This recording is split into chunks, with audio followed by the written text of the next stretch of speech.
Are you tired of your personal name showing up on your Gumroad store instead of your business name?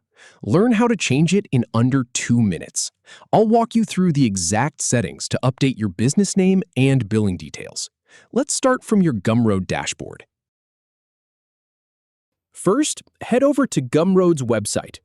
Once you're there, go ahead and click on the Dashboard button. Now, click on the drop-down menu that appears. Then, select Settings from the list. And within Settings, choose the Billing tab.